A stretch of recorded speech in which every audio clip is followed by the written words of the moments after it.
নিরামিষের দিন করে যেন কাজ শেষই হয় না, একটার পর একটা রান্না করতেই থাকি, তারপরও খেতে লেগে কেউ খেতে পারে না। তো এইরকমই চলে আমার নিরামিষের দিনগুলো।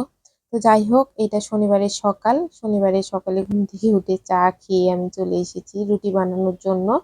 রুটি করব, সাথে করব গাজর দিয়ে আলু দিয়ে ভাজি।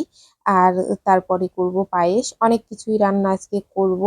পায়েস করব, লুচি করব, আলু পেঁপের একটা সবজি করব, তারপরে বাঁধাকপির ঘন্ট করব। এই তো সারাদিনের এই রান্নাবাড়ি আর কি। শনিবার যেহেতু নিরামিষ খাই আমরা, এই কারণে আর কি অনেক কিছুই রান্না। নিরামিষের দিনগুলো একটু বেশি রান্না করতে হয়। তো সকাল সকাল এই যে রুটিগুলো ছেঁকে নিচ্ছি, একটা একটা করে রুটি এভাবে ছেঁকে নিব। ওই পাশে চুলাতে গরম জল বসিয়েছি, যেহেতু এখন শীতকাল চলছে।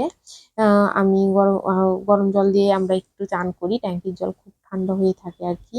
তো এই কারণে ওখানে একটু মাঝে মাঝে ওই যে ওই ইয়েটাতে, রাইস কুকারের মুখটাতে করে আমি গরম জল বসিয়ে রাখি, কেউ কিছু মনে করবেন না তার জন্য।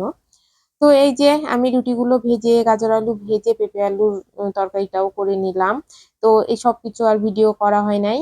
তো এখন আমি পায়েসটাও বসিয়ে দিব। পায়েসটা এখানে 2 কেজি দুধ নিয়েছিলাম।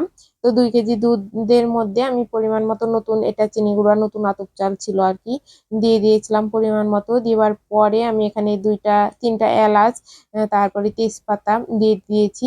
দিয়ে এই যে চালটা সিদ্ধ হওয়ার পরে আমি দিয়ে দিলাম মিষ্টি। মিষ্টি দিবার পরে পরে আমি খেজুরের গুড় দিয়ে দিয়েছিলাম। দিয়ে এই যে ফুটিয়ে পায়েসটা নাড়া রেখে দিলাম।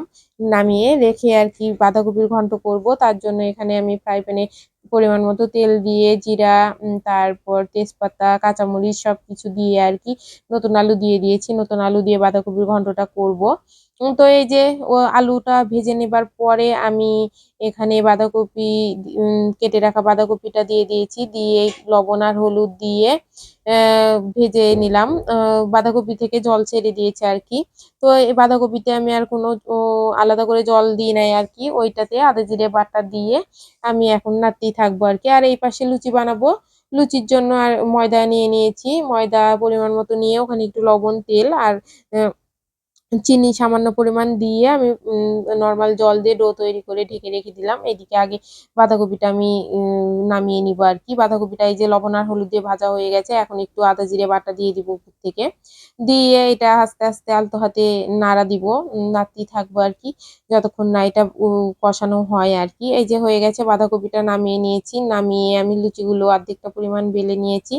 নিয়ে এই যে একটা একটা করে ভাজবো। এখন যে কয়েকটা বেলা হয়েছে সে কয়েকটা ভেজে নিব। তারপর গ্যাসটা আবার বন্ধ করব। বন্ধ করে রেখে আবার যে কয়েকটা রয়েছে সে কয়েকটা ভাজি করে নিব, বেলে নিব, সরি। বেলে নিয়ে আবার ভেজে নিব লুচিগুলো। তো এই যে আমার লুচি, পায়েস, তারপর বাঁধাকপির ঘন্ট সবকিছুই তৈরি হয়ে গেছে। আজকের ভিডিওটা এই পর্যন্তই। Tata, bye bye.